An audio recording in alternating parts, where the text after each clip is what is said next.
If you're thinking about buying a home in Oregon in 2023, I'm going to give you 9 mistakes that first-time buyers and oftentimes people that have bought homes in the past most commonly make, and I'm going to give you some tips to avoid those mistakes, as well as a bonus tip at the end. This one might save your life, so stay tuned.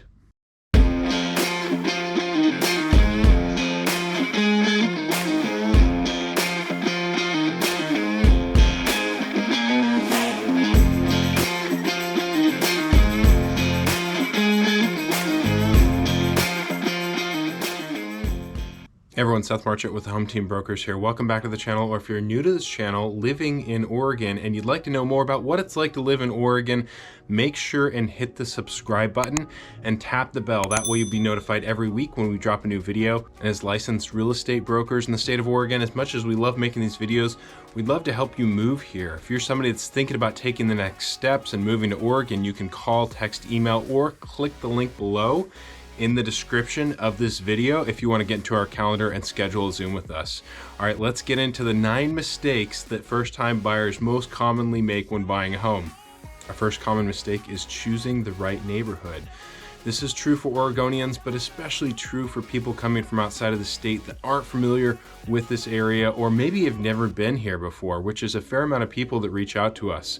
Usually those people are searching, shopping online, places like Zillow, Realtor.com, and it's easy enough to find a home that you like, but is that home gonna be in the right area? It's really hard to get a feel for just like the vibe or the feel for a neighborhood online, just from what you're reading online, or maybe from what you're looking at, like on Google Street View, for example. And the Portland metropolitan area has changed quite a bit over the last few years. The inner kind of city has changed a lot, and the suburbs surrounding the city have changed a lot. So what you might read online, things might be a little bit different now than what you've read previously. Sometimes we'll get buyers from out of state that will send us homes that they're looking at online, and oftentimes, or maybe sometimes, those homes aren't exactly in areas that they've described to us that they're looking for. They're not in areas that are maybe close enough to work, or have the amenities that they want, or close to other things that are really important to them, or just kind of have the overall feel of an area or a neighborhood that they're looking for.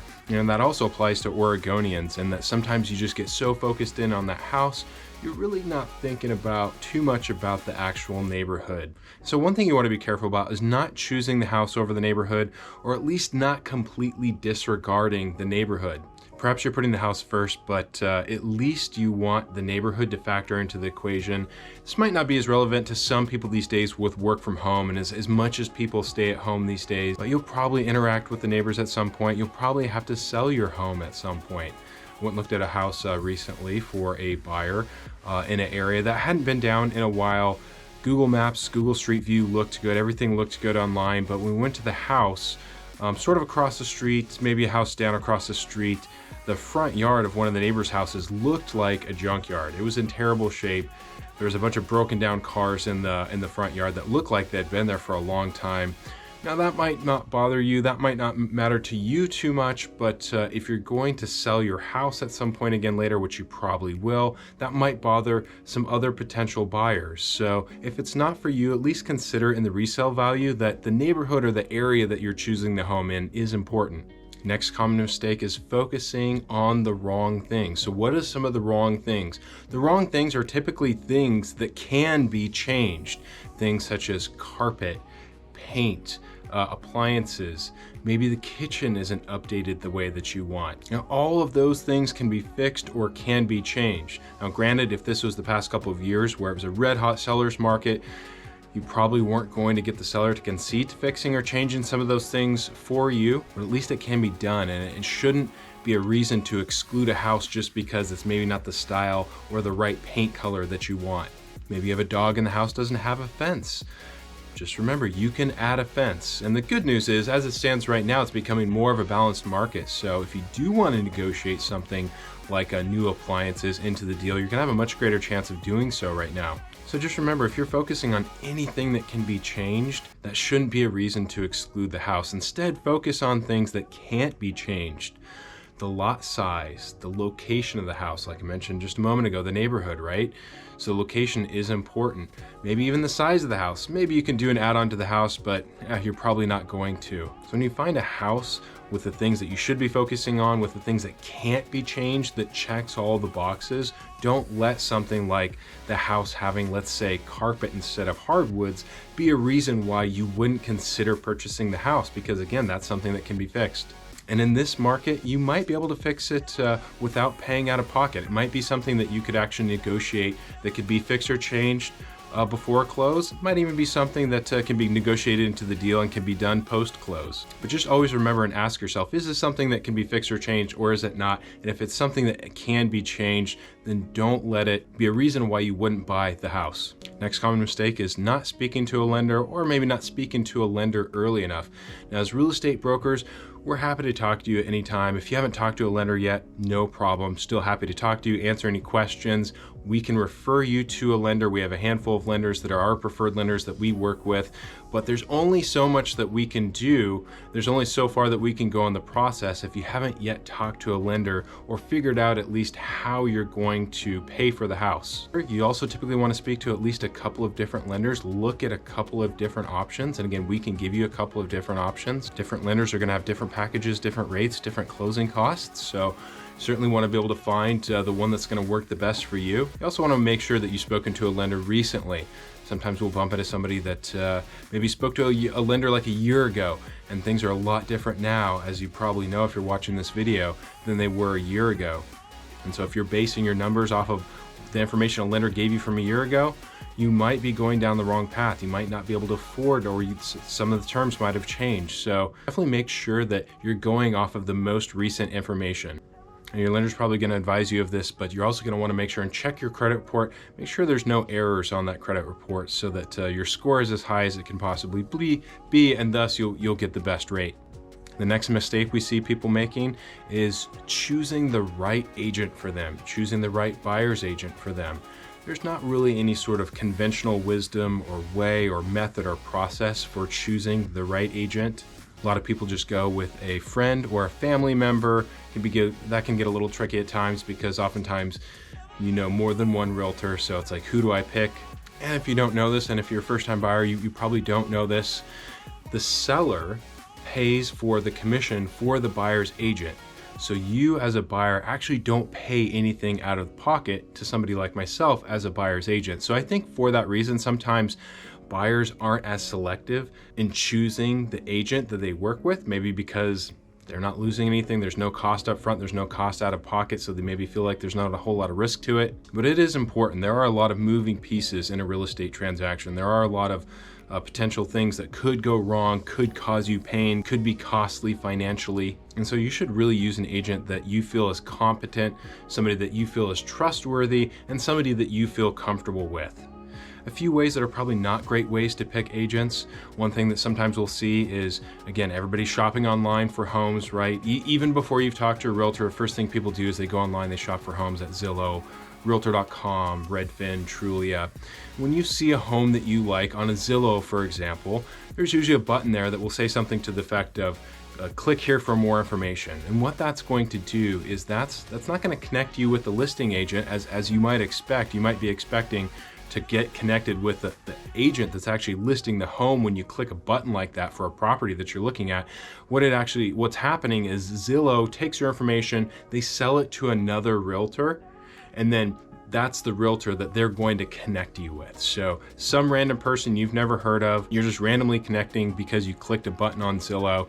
And in my experience, those relationships usually aren't the best. Got a lot of love for all my fellow realtors out there, but it is really a mixed bag. And realtors will probably be the first people to agree to that. There is a very wide spectrum of realtors out there as far as competency and capability. So I would not advise working with an agent that you got randomly paired up with, like on a Zillow or something like that. At least go to like a friend or a family member, or better yet, call us. But if you're not going to do something like that, go to a friend or a family member and ask at least for a referral. So at least you can get somebody that you have some sort of connection to. Another thing you should not do on this topic though is shop without an agent. Again, it doesn't cost you anything to use a buyer's agent. And if you're going at it alone, maybe you're actually able to find the phone number of the listing agent and you call that person directly on a property that you have questions about. Sometimes those listing agents aren't super receptive to a buyer calling them as opposed to a real estate broker such as myself calling them. Sometimes they won't give you all the information. Sometimes it kind of raises a little bit of a red flag. It's like, why is this person, why is this person not having that realtor call me? Do no realtors want to work with this person? Sometimes that's I think that's the feeling that the listing agent has. So listing agents are not always the best people to talk to when you are the buyer and looking at a potential property, and they're not always going to necessarily give you the most information. So again, there's no cost to you. It's just better to get somebody like myself involved and have me talk to the listing agent. Now, a final note on choosing the right agent. Another thing we advise against, it is legal in the state of Oregon. It's illegal in a lot of states for good reason, but using dual agency. So sometimes what we'll see is we'll see buyers that will use the listing agent, the seller's agent, to write their offer. Now, I understand the reasoning behind why somebody would do something like this, which is typically the buyer feels like the listing agent, because they're going to get commission on the listing side and on the buy side, so they're going to get twice the commission. Sometimes buyers think that the listing agent might be able to steer the seller into choosing that particular buyer's offer. Now, that may or may not be true, but there's going to be problems. And the big problem is, ethically, the listing agent is supposed to have allegiance and duty and supposed to be a fiduciary for the seller. And so by steering the seller into an offer for a buyer that might not necessarily be the best offer, but they're steering them because they're going to get double commission, that's obviously unethical.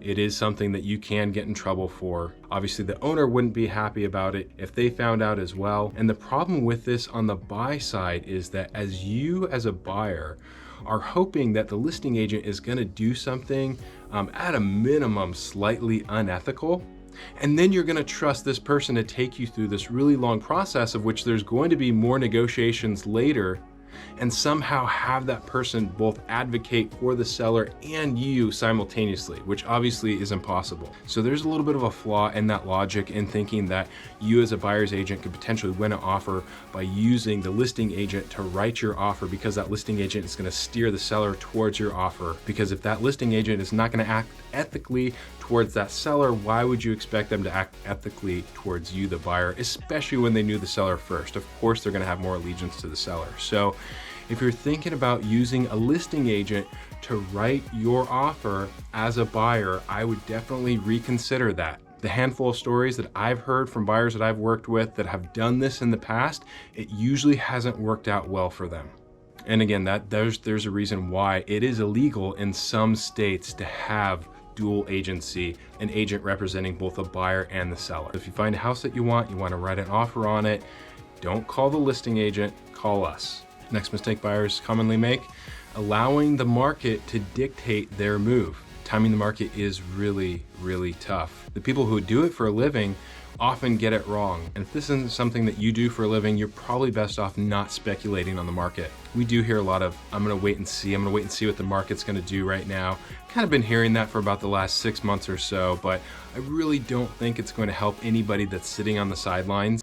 Owning a property is an investment and it is an asset, but when we're talking about your primary dwelling, there's a lot of things that you're going to factor in that you wouldn't have otherwise factored in if you're buying an investment property, such as, is this property close to my work and thus I'm gonna have a shorter commute? Is it near the activities and the amenities that I want? If you've got kids, is it in the school district that you want? These aren't things that are typically factored in when buying an investment property, and because you're not a professional at speculating on real estate, the best thing to do is just to wait and move when you're ready, whenever that time may be.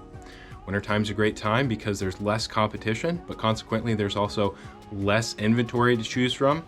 Summertime's a great time because there's lots of inventory, but there's also a lot more competition. So there's going to be pros and cons of any time of the year or kind of any time of the market. Now, investors, professionals, They don't get good deals by timing the market. They get good deals by understanding cap rates and understanding the nuances of what makes a property compelling to a potential tenant. Now, honestly, I don't think I've really ever heard of too many people that have gotten good deals simply just by timing the market. I'm sure those people out there, sure there's some people that bought up a bunch of real estate in 08, 09 in Arizona or in Nevada, where real estate markets were really depressed at that time. Obviously did really, really well up until 2022, now coming back down again. But those cases are few and far between. I mean, the closest thing that I can really even think of in the past few years, because real estate growth has been so high, in a lot of cases 20% or more year over year, starting to see some people that have properties that are a little bit more valuable, they're starting to worry about cap gains taxes. So if you bought a house in, let's say 2018, 2019, that's $1 million. If it appreciates 20% year over year, it's 1.2 after the first year, right?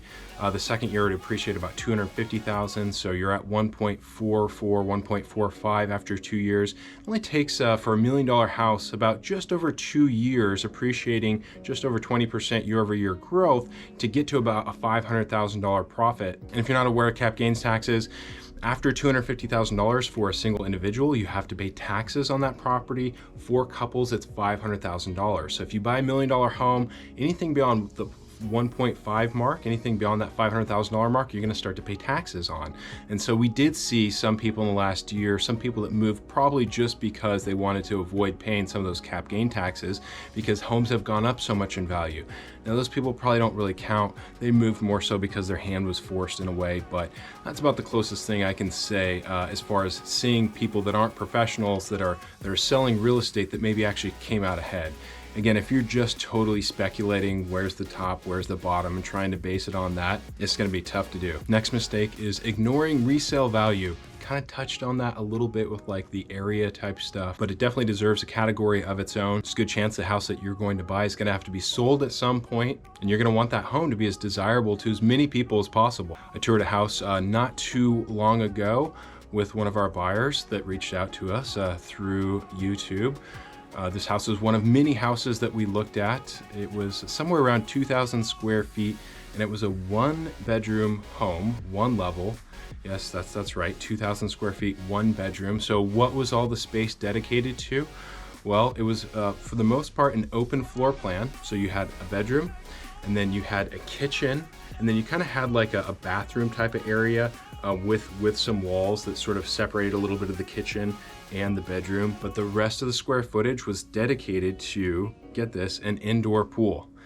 Yes, not sure why we went and looked at this house. We ended up buying a different house. Mark, I don't know why you took me to look at this house, but you know, as realtors, we don't mind looking at maybe a few houses out of all the houses that we typically look at with a buyer that might not be exactly what they're looking for. But having a 1-bedroom with more than, or at least half of the square footage dedicated towards an indoor swimming pool is not going to be the most desirable to most people. Now, it was like a lap pool, so I don't know if the person was like a professional swimmer or whatever, and if you were a professional swimmer, that'd probably be like the perfect house for you, unless you needed more than 1 bedroom, which a lot of people do, at least an office. This didn't even have an office. But for the vast majority of people, the house just simply isn't going to work, and the resale value is definitely going to feel it. I'm not sure what the house sold for. If it even sold, I should go back and check on it and see if it actually sold. But definitely the resale value on something like that is not going to be good. Another example of a home I looked at recently, sort of similar, around 2,000 square feet, 1 level. It was a 3-bed, 2-bath. They took the 3 bedrooms and they knocked down a few walls and turned it into 2 bedrooms to have a little bit more space. And then they took the garage and put a jacuzzi in there and a kitchen, kind of a small kitchen with like a wet bar, mini fridge, something like that. And then so anytime you're having fewer bedrooms rather than more, that's always going to be less desirable. Now the people that live there, I'm sure, probably love their house with the jacuzzi and their garage and their bigger bedrooms, but when you go to resell your house, you're gonna have a lot harder time selling a 2-bed instead of a 3-bed, and a garage that you really can't put cars in, or like most people like to do these days, just put their extra stuff in when that space has been dedicated to something else. So unless you plan to live in a place for the rest of your life, you really don't care what it resells for, at a minimum, you need to consider some of these things. Like, hey, are these things that I'm looking for, Are they going to be desirable for other people when we go to resell our home? Next common mistake is spending more than you can afford, or just spending right at the top of your budget, which I know these days is probably going to be more common. It's a lot more difficult, right? These days with housing prices feeling so inflated and feeling like you just don't get that much for your dollar. When you get pre-approved for a certain number, let's call it $700,000, usually people that are pre-approved for say $700,000, they're not shopping at 500 or sometimes even in the low 600s. They're looking like high 600s to 700 to oftentimes like low 700s, maybe just hoping that they can get a deal and get in at 700. Now, obviously that wouldn't have worked a year or 2 years ago when homes are going for 5 or even 10%, in some cases more, above list. You have to shop way below your budget, but people still continue to do it. And it really tends to squeeze people, especially, and we'll talk about this next, when some of the other costs begin to add up for you. So if you can help it, try not to spend every last penny and spend at the very top of your budget. And I think part of that too is just understanding that you're not going to get everything that you want. Everybody that buys a new home, whether it's a brand new home or a resale, there's going to be at least a couple of things that aren't exactly perfect. So the more you can kind of accept that and understand that going into the process, that hey, there's going to be just a couple things that we don't get exactly the way that we want, it might be a little bit easier for you to shop a little bit under budget.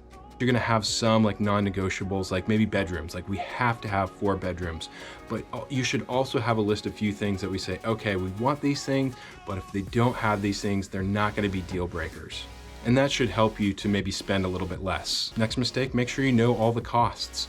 A lot of people, when they're buying their first home, they're really just looking to save for that down payment. A lot of people looking to save just that 20%. Again, go back to getting with a lender. That's one of the first things that you want to do, or get with us and we'll get you connected with a lender. You might not need 20%. You might only need 10%. There's some programs that even require less than 10%. So if you were saving 20% for your down payment, maybe you might get some good news. You might not need as much for your down payment, but there will probably be some other things that you might not have thought about, such as moving. Are you going to pay movers? Are you going to hire somebody to help you move? It's not inexpensive. It's probably worth it though. If you can swing it, definitely worth it. Don't ask your friends to help you move. Nobody appreciates that. And I say that as somebody that's done that in the past in my 20s. Probably all did. Some of the other costs. You're gonna have to spend any money on appliances. A lot of houses, usually most of the appliances, if not all the appliances, will be left. Some of the common ones that don't get left: fridge, washer and dryer, usually stove and microwave, stuff like that. Usually that stuff is going to get left, but you might have to buy at least like a fridge or something like that. So you want to set aside a little budget for appliances and little new things that you're going to buy in this new house. Next thing is closing costs. Sometimes people overlook those closing costs. The lender is going to be able to tell you exactly what the closing costs are. If you're paying cash, get with Paul or I and we can give you a rough idea of what you're looking at as far as your closing costs. Another cost you're going to be looking at as a buyer, the buyer pays for the home inspection. The home inspection could cost anywhere from $500 to maybe $1,000. It's going to depend on the age of the home, the size of the home, might also depend on if the inspector has to travel at all. Usually we can find an inspector for you that's local, knows the area, and doesn't have to travel far, but sometimes you have to bring an inspector from a little bit farther out. And these days with expenses and gas prices, they're really kind of getting you on the travel expenses. So anywhere from $500 to $1,000 for the home inspection. And that takes me into my final mistake. And it really, actually, we don't really see this that much, but if you go online and you look up like blogs and articles kind of similar to this video, like mistakes that buyers make, I do see this one pop up quite a bit, which is waiving the home inspection. And because we don't really actually see that this much, I mean, I wouldn't say it's a common mistake, but because it does get addressed, or you do read about it a lot online, I figured I should address this. Now, as realtors, we never advise, and if you don't know this, you're not supposed to advise anybody to ever skip a home inspection. We can only let you know that it's possible to do so. And the reason why we would never advise to do so is, frankly, it's just really just not necessary. Even in the market we've had in the last couple of years, where it was a red hot seller's market, where sellers were getting 20 different offers, you don't need to waive a home inspection, even if you're going up against 20 different offers. It's just not typically expected from the seller. The seller isn't expecting an offer to come in that's waiving the home inspection. They're mostly looking at the terms and the price that's being offered. They're looking at the terms to decide and kind of factor into the calculus, like how likely are we to get to close You know, is there some reason, is this lender or something like that raising a red flag for us and maybe we're not getting to close? So they're looking at what your offer price is and what your terms are that are going to get you to close. And the inspection, the thing is about the inspection in a seller's market like we've had in the last couple of years, even if the inspection brings back a handful of things, you're really not expecting the seller to fix those things because they'll just go to the next offer. And the sellers know that too. So in a seller's market, the inspection is really just more so for you as a buyer to understand what you're getting yourself into, what problems there might be with the house. And if you do see something that you object to, you have the ability to get out of the contract and get your earnest money back. And in this market becoming more balanced, after the inspection period, if stuff does turn up in the house, which it inevitably will, there's always at least a few little things, hopefully no big things, but if there are, usually sellers are going to concede at least a few, fixing or compensating you for at least a few of those things. So regardless of what the market is like, you never want to waive the home inspection. You do have the ability to do so. And if you want to do it, you know, you're the boss. We will support you in doing so, but we're never going to advise you to do so. And if you did ever come across an offer where the seller was sort of expecting the buyers to waive the inspection, that would typically be a red flag. You're probably not going to want the home anyways. So for those reasons, never waive the inspection. All right, now here's your bonus tip. This is particularly relevant because we're actually dealing with this right now with two of the homes that we have under contract. One of them is on the buy side, one of them is on the sell side, and that the tip is to get a radon test. And this is kind of new. It's kind of new in that a lot of buyers that we talk to, especially if you're coming from particular states, aren't familiar with radon. And there's a fair amount of agents that even throughout Oregon that aren't really familiar with radon or radon tests. We've done a few contracts where we asked for a radon test in the home, and the listing agent sort of acted like we were crazy.